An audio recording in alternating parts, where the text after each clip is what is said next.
Hi, class. We reached our final chapter. Our final chapter is an appropriate chapter. It's about retirement and estate planning. A lot of us who are, let's say a lot of you who are young, don't even think about retirement yet. But it is one of the most important financial planning tools that you might want to, let's say, entertain. Think about the fact that you're going to be 30 and then 40 and then 50 before you know it. You should start planning now for your retirement, which means start saving for it. Start getting your 401k in order, your IRAs, get some CDs, mutual funds, and things that are going to take you beyond 60 once you stop working. You want enough money to sustain you.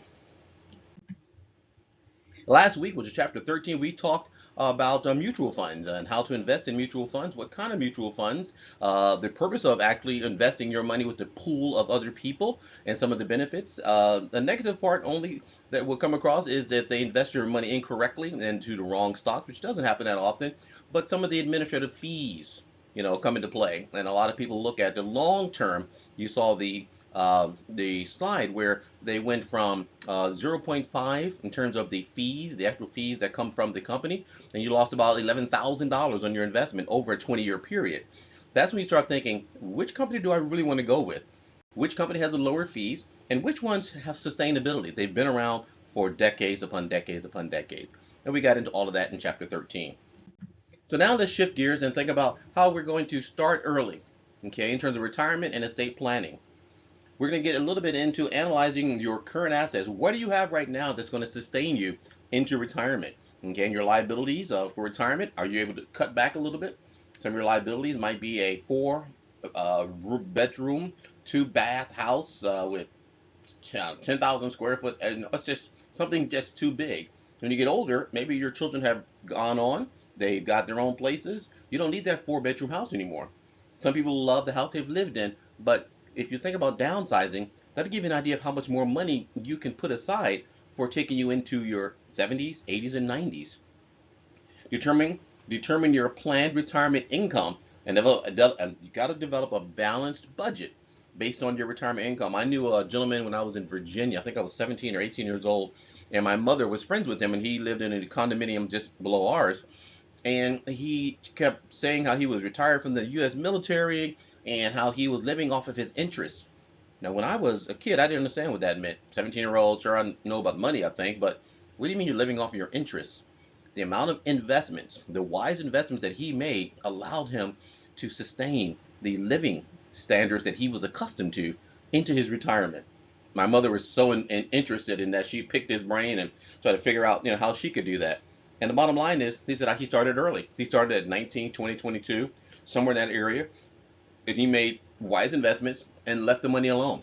He allowed it to grow. He dealt with that time value of money equation and found out if he put a certain amount of money in consistently, meaning frequent deposits into, say, his 401k or his IRA or whatever he was using for his investment vehicle, and that allowed him to sustain himself. He was only about 55 years old, and he didn't have to work again, nor did he have to touch any of the principal money. Principal money means the amount of capital he has. He only utilized the interest on that capital. That means he had a really good nest egg. And we're going to get into also analyzing the personal and legal aspects of investment. Of estate planning, which means you've got a lot that you have to do to pass on to your loved ones, and distinguish between various types of wills and trusts. A lot of folks don't understand the word trust. They understand the word will because it's so heavily used, in the financial industry. A will basically is a document that identifies what you'd like to happen when you actually, let's say, leave this planet. And that's important because, unfortunately, when you don't do that, the state gets involved, the government gets involved. They say, look, no one has been identified as your benefactor. We don't know who to give your estate to.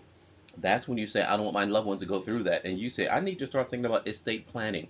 Estate just means what you own. It could be your mortgage. It could be your real estate. It could be your car. It could be your company.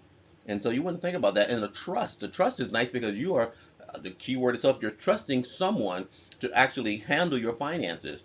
For example, if I had a company, I would put it in my name and my daughter's name and my son's name. Consider a living will or a living trust. If I have a home at the time, I'm getting closer to retirement, I make sure that I will it to my children so it becomes an inheritance. slash a part of their life already, so they don't deal with the inheritance tax. They don't deal with all the other things that come into play. So planning for retirement, start early.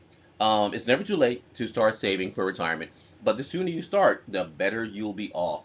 I think I started actually, yeah, saving when I was in the military at about 19, 20 years old. I don't have a huge nest egg, but it's pretty solid. Um, Myths about retirement, people say, oh, you have plenty of time. You never have plenty of time. My mother died at 59 years old. She was just starting to think about estate planning. She was just thinking about getting her will in order. She left a handwritten will, which wasn't notarized, which wasn't official, but to the family, it was enough. It was a lot more that should have gone into play. Saving just a little, but won't help. Saving just a little bit won't. It will help. These are the myths that are associated with early retirement saving and planning. You'll spend less money when you retire. Just the opposite. I have a lot of friends who are in the retirement, let's say, zone, and they say they spend more time figuring out ways to entertain themselves because they're bored now. They're not going to their 9 to 5 job. They're not dealing with their children. They're not doing the carpooling, taking their kids to the soccer. They're sitting around thinking of what do I do today? So they're going on trips, vacations, cruises, remodeling the house, busy work. And it's super important to understand that's going to happen. You look for busy work. Your retirement will only last about 15 years. So they're saying, the myth is saying, so if you retire at 55, you're only going to get to 70? Or if you retire at 50, you only get to 65? No. We're living into our 90s, folks, and into the hundreds now because of healthcare is improved, because of scientific, let's say, improvements and so forth. Also, you can depend on your Social Security. Oh, a huge myth. You can depend upon your Social Security? No. You aren't even sure if that's going to exist as time continues on the way that our economy is going and the way that the government keeps dipping into the Social Security. Growing up, that was a guarantee. You could retire on your Social Security. Everyone said, oh, I got my Social Security check coming in. Oh, I'm going to get my groceries and everything else. Social Security would not sustain you.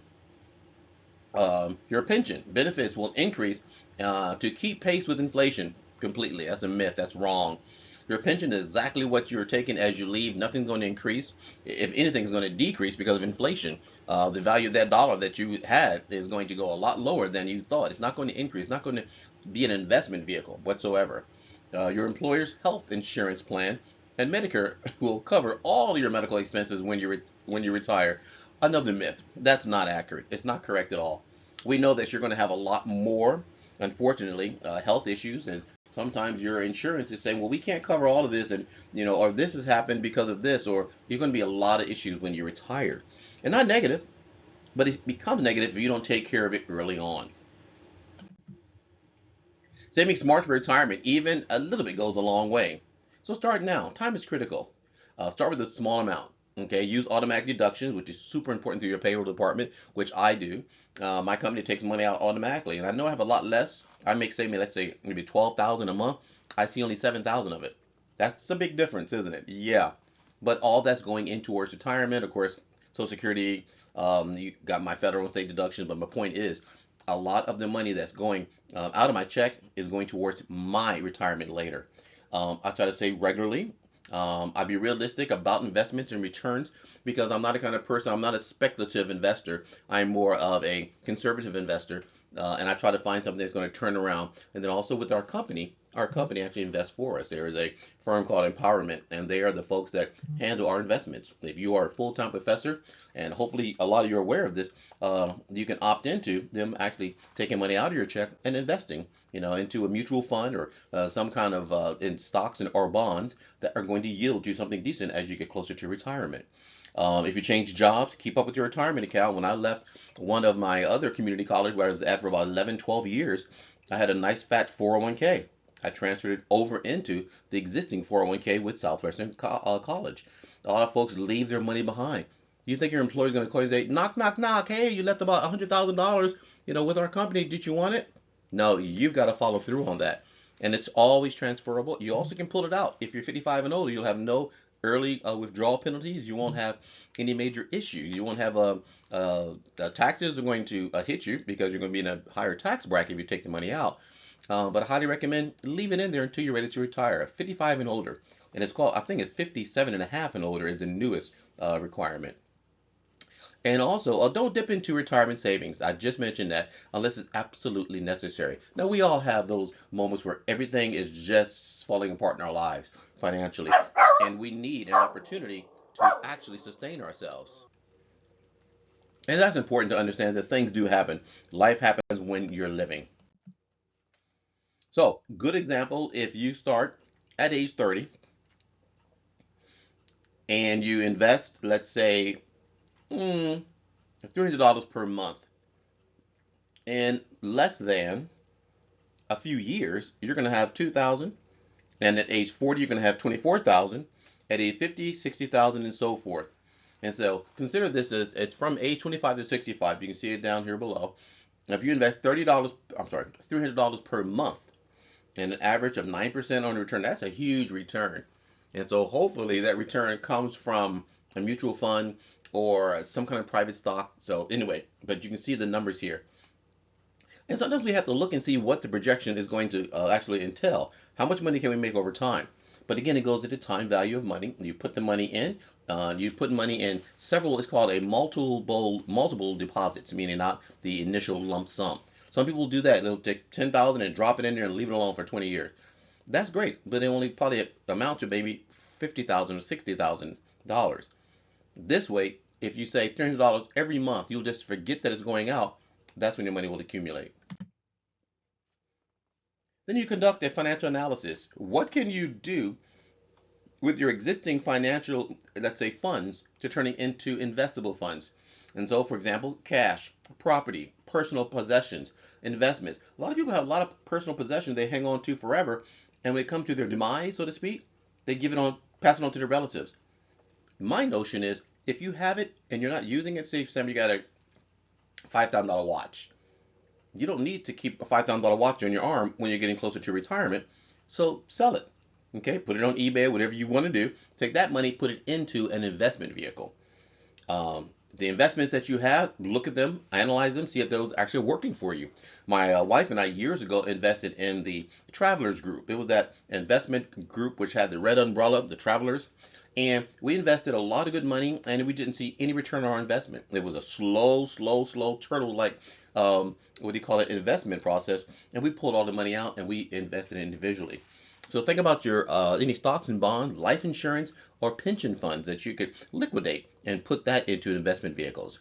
So your liabilities are all your debts that you owe. Think about the remaining balance on your mortgage, uh, car, credit cards, and think about it. At 60, 65, you don't need a brand new car. Who wants another 5 to 6 year a car note, okay, or a mortgage?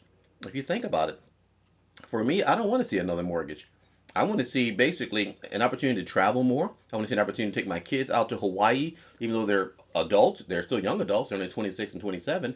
I think of all those kind of things because my simple philosophy is life is too short, but life is also worth living. So live your life. Live your life up. A lot of people say, "Oh, I'm going to save all my money so I can pass it on to my children." But then you're sitting there living from check to check. You're penny pinching. You're saving every dollar to pass it on to your children, which is a good idea. But pass on a certain amount to your children. That's the purpose of life insurance. That's the purpose of having estate planning. While you are alive, go live the best life possible. Look at your net worth. It's found by subtracting your liability from your assets. Simple math. How much are you actually worth? Okay. And then also, ideally, it should be increased each year as you move closer to retirement. So that is something that you want to see. Your network should be more valuable as you get closer and closer to retirement. You should review your assets on a regular basis. I do that all the time. I use an Excel spreadsheet, and I'm always looking at what's coming, what's going, and I want to see what I'm overusing. For example, certain credit cards. I look how my some of my loans that are out there. My student loans are ridiculous. I got $219,000 in student loans, and they're wanting about $1,000 a month for repayment. And that's doable, okay? But it's doable because I had to keep my other expenses low so that I can actually afford to repay those student loans. And hopefully, through the presidential administrations, we will end up having maybe some reduced, student loans that I will have to pay back. And so again, conducting your analysis, look at your housing. Mentioned before, likely your most valuable asset is your house, but buying a home with a large mortgage could prevent you from saving. I just said that. It is right there in black and white. There's no reason to think about, I need to get another home. Well, I'm so well off now, and I'm in my 60s. I want to. No. Now what happens is you take that five-bedroom home that you've had all your life with your children. They've grown, they've moved on, they have their own families, and now you downsize. You get a condominium. The reason I say a condo is or townhouse is because you've got homeowners associations that are going to step in there and they're going to take care of all your amenities. They're going to cut your grass for you. Or they're going to make sure that you have a pool, jacuzzi. I mean, all those are great things that you normally would have had in your backyard that you had to maintain. That's when you pull back on your expenses. You think about those things. And so, I hope this rings loud and clear for some of my more mature students that are in my class, because now is the time to say, I want to have a great retirement. If you notice, and I don't want to say anything negative about the folks who greet you at some of the department stores and or it's like Walmart more specifically, there are senior citizen community who actually are just bored. Okay, they want to greet you at Walmart. They want to check your receipt. I don't want to be that person. I don't want to be in my 70s and I'm checking your receipt. I want to be the person coming out of those stores and saying, "Hey, here's my receipt." But what happens is two things have happened. Either they didn't plan well for their retirement, or they're bored in their retirement, and that's fine as well. But you don't want that option to be your only option. Also, life insurance. It may be purchased to provide financial support for your spouse and children in case you die while they are young.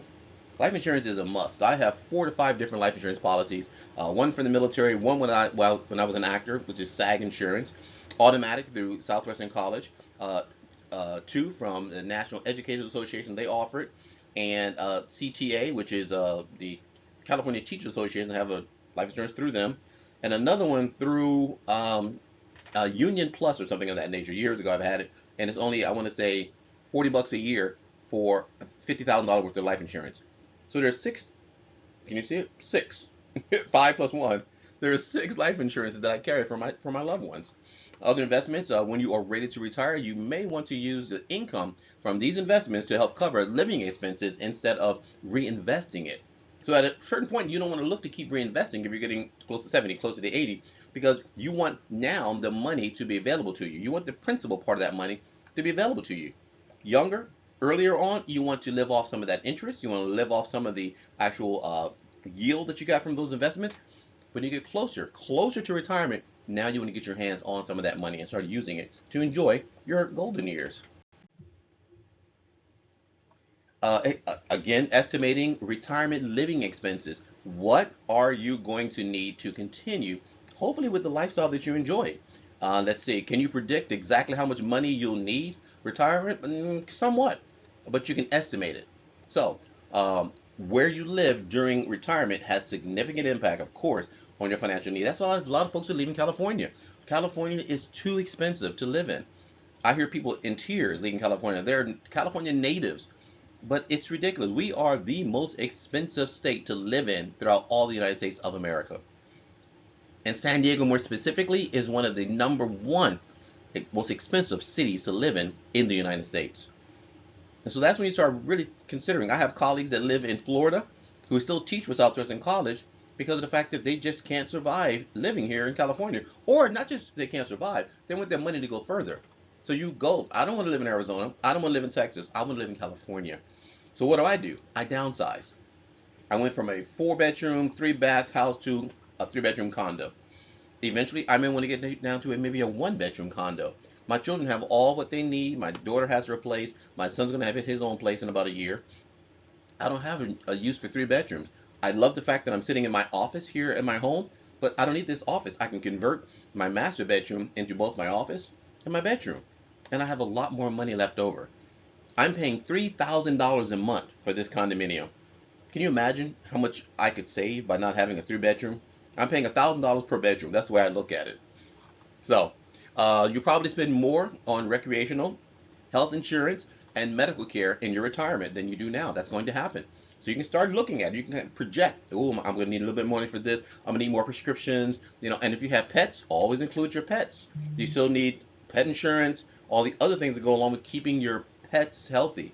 They're part of your family. They're not just, oh, they're fine. Put them in the backyard. They'll be fine. Throw them a bone. Nowadays, our pets are considered our family members. You're going to spend a little less on transportation and clothing. You're not going to be running all over town because you don't have to go to work. You don't have to go to conferences or conventions or anything that you normally used to do. So you will be able to save that way. And clothing, a lot of people in retirement, they're comfortable with what they have now. You're not going to buy the latest and greatest jeans. You don't need those Nikes. So retirement is going to have, some pros and cons. Your federal income tax may be lower in retirement because of the fact that you are not making as much. You're not bringing in a full-time job paycheck. Now you're living off basically what your retirement is. So that means you're in a lower tax bracket, and so the federal government and the state is not going to take as much from you, which is great.